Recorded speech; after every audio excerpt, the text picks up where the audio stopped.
City leaders take steps to develop an accessible dock at Waushakum Pond. Community members provide feedback on plans to develop more electric vehicle charging resources, and our very own amazing race to answer the question, what's the best way to get from Framingham to Logan International Airport in Boston?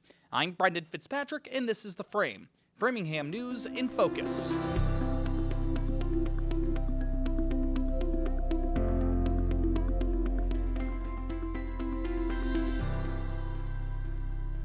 Hello and welcome to The Frame, an initiative of Access Framingham. We begin our show this week with a review of the Community Preservation Committee's meeting on Monday, July 28th, as they voted to approve of the submission of a special application related to the creation of an accessible dock at Waushakum Pond. The committee, which helps facilitate the process of allocating money to a variety of projects aimed at boosting local housing, recreation, and historic spaces, approved of the project back in 2023.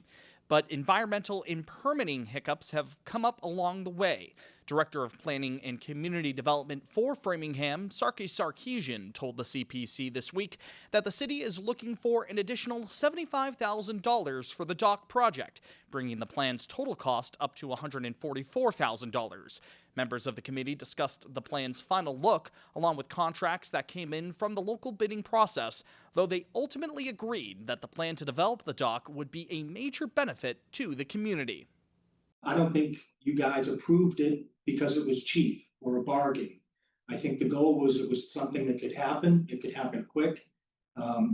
It was instant gratification for a neighborhood that's been waiting a very long time for this. And they've been promised this. They've been promised it over and over and over. The committee was unanimous in their approval to allow the special application to be submitted, even if it's happening outside of their typical time frame for reviewing projects. From here, a public hearing will be held in August on the topic. Sarkisian is hoping to start construction on the permanent dock in the winter so that it can be ready for the spring. City officials are seeking feedback from residents as they plan on creating new electric vehicle charging stations across the community. Through a partnership with the Massachusetts Clean Energy Center, Framingham will be able to utilize $500,000 for a pilot program to develop charging ports at 3 or 4 sites, according to the city's sustainability coordinator, Sean Luz.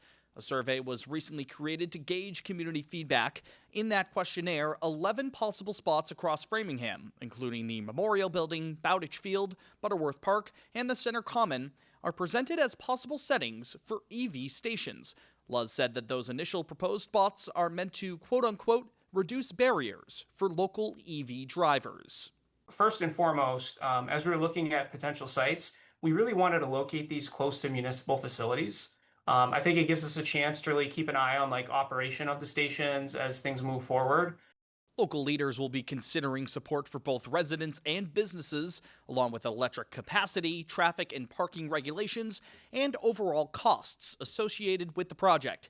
As he and his team continue to garner feedback throughout the process, Luz hopes that this pilot program will provide enough information to expand EV charging resources across Framingham in the future.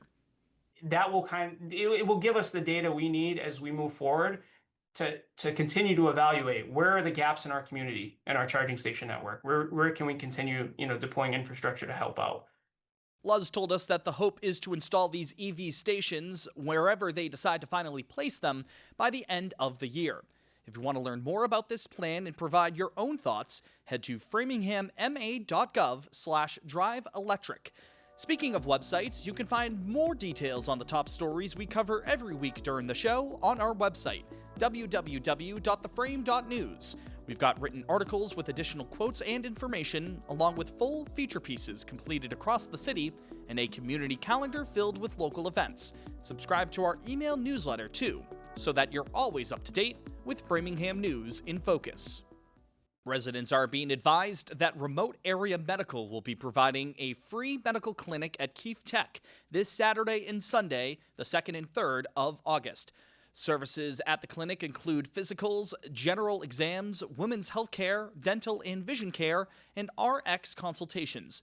You can scan the QR code on your screen now for more information on the clinic. No ID is required, and services will be provided on a first-come, first-served basis. Remote Area Medical has advised that clinic doors usually open at 6 in the morning, as attendees are advised to bring their own food, water, clothes, and medicine. Some roadwork notes for you now ahead of the weekend. First, CSX will be repairing their railroad tracks along Salem Inn Road and Maple Street starting next Tuesday, August 5th. In turn, drivers can expect detours and closures in the coming days. Salem Inn Road will be closed between Winter Street and Maynard Road starting at 7 a.m. on Tuesday, with the stretch slated to reopen once paving and track work is done on Wednesday, August 6th. Maple Street, meanwhile, will be closed starting at 7 in the morning on Thursday the 7th until work is done on Friday the 8th. That closure will be between Winter Street and Franklin Street. Police details will be on hand to direct traffic throughout the scope of work. Additionally, another major infrastructure project that will impact many Framingham motorists is now underway, even if it's not happening within the city itself. State officials broke ground on a plan to renovate the nearby interchange of Route 27 and Route 9 in Natick earlier this week. The $99 million project will utilize a diverging diamond design to replace the bridge going over Route 9, with space included for cyclists and pedestrians as well. The project is estimated to be finished by summer 2030. And finally this week, a sneak peek at our latest frame-by-frame segment. We here at The Frame went on our own amazing race-style journey as we started in downtown Framingham to find out the best way to fly out of Boston. Let's roll the preview. Summertime is here, and folks from all over are either planning or taking trips, many of which are leaving from Logan International Airport. But what we wanted to find out today is what's the best way to get to Logan from Framingham, either by taking the Logan Express or by taking the commuter rail. That full frame-by-frame segment on our Logan journey, along with other feature pieces we've made, can be found on our website, theframe.news. We invite you to check out our social media pages for more local journalism. Follow us on Instagram @FrameNews_, and find us on Facebook by simply searching for The Frame. Subscribe to Access Framingham's channel on YouTube and hit the bell icon to receive notifications whenever we post new content. You can also listen to or watch full Frame episodes on Spotify.